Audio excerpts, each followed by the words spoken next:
So Musa alayhi salam says, I promise you, I'll be patient. Okay. Well, in that case, you can follow me on this one condition. Don't ask me any questions until I explain to you. But just a minute ago he said, I'm the most learned man of all in the whole world. So you're cut down to size. Now don't ask me any questions until I explain to you. So he accepts. And then they travel and the three events occurred, and I don't have the time to be leisurely with them. I wish I had the time. The first one was the boat, and he scuttled the boat. And Musa alayhi salam was quite annoyed. Why did you do that? What a bad thing you've done. Did I not tell you not to ask any questions? He said, I'm sorry. Please forgive me. And then they proceed and he killed the boy. Oh my gosh, this is bad. This is really bad. You killed the boy, an innocent child. Why did you do that? Did I not tell you not to ask any questions? I'm sorry. If I ask any more questions, you could send me off. You could send me away. Nabi Muhammad alayhi salatu wasalam, commenting on this passage of the Quran, he said, I wish Musa alayhi salam had shown more patience. We would have learned more. We would have learned more. So he said, if I ask any more questions, you can send me away. And then they came to this town which was very inhospitable. Wouldn't offer any hospitality at all. Huh? And there is a wall which someone had built, and it was collapsing. And Khidr alayhi salam from his own pocket paid for the wall to be reconstructed. And Musa alayhi salam is appalled. These people have offered no hospitality to travelers. You should at least demand a refund on the money you spent. Did I not say to you, don't ask any questions? Now this is the end. هَذَا فِرَاقُ بَيْنِي وَبَيْنِكَ. This is the end. You're going to have to leave. But before you leave, let me explain to you that which you could not understand. Let me give you the ta'wil. Ta'wil means the interpretation. Tafsir, explanation. Ta'wil, interpretation. The three events which were chosen were events which could not be understood unless interpreted.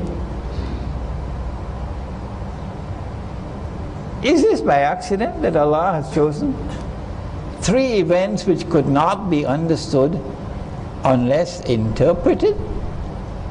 And the interpretation is only possible with knowledge that comes from above. I hope you're listening. I hope you're listening. Because the next 20 years are going to be very interesting in this encounter between Zionism and the world of Islam. And Islamic scholarship has to be trained. Islamic scholarship has to prepare itself for this battle. The reason why I scuttled that boat is because there's a king coming to seize the boats. Seize your property. And by scuttling the boat, I saved it. And when the king has gone, they can repair the boat.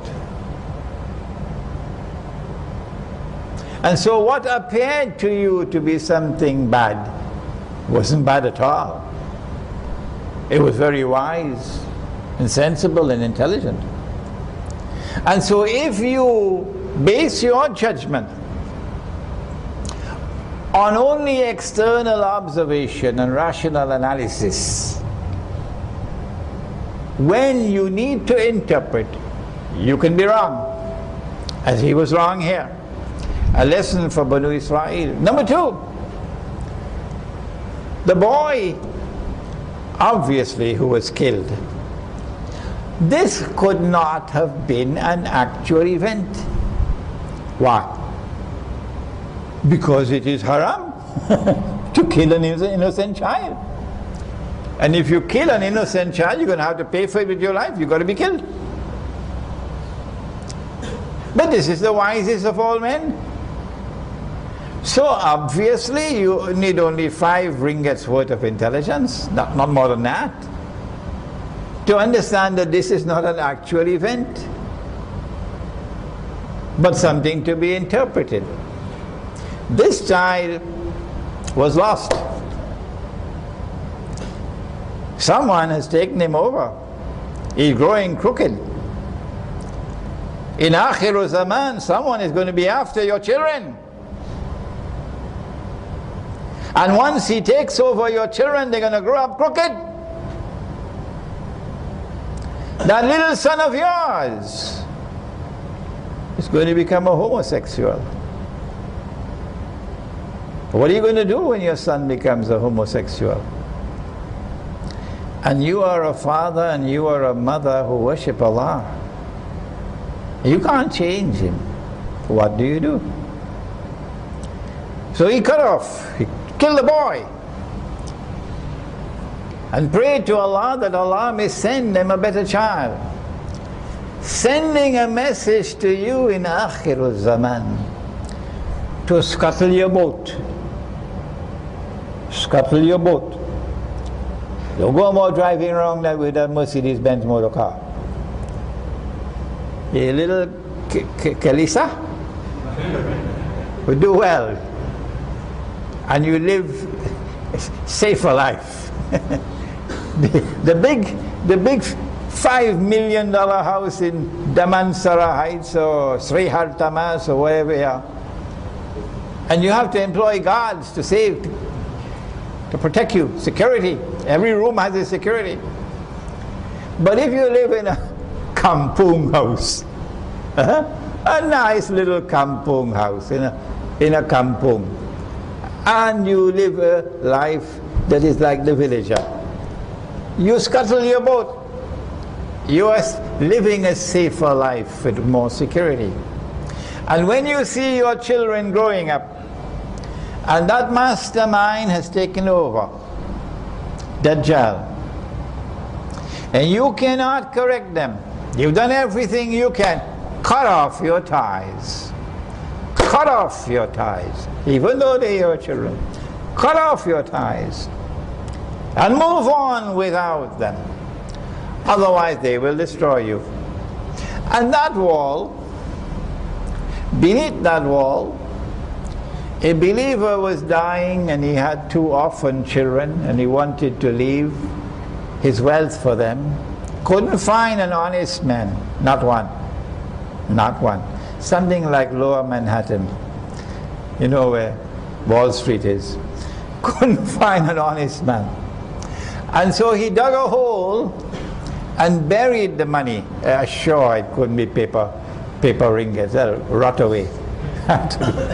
Had to be dinar and dirham, you know, the real money, not that bogus, fraudulent and utterly haram money. So he dug a hole and buried the money, and then he built a wall on top of it and prayed to Allah to preserve that wealth for his children.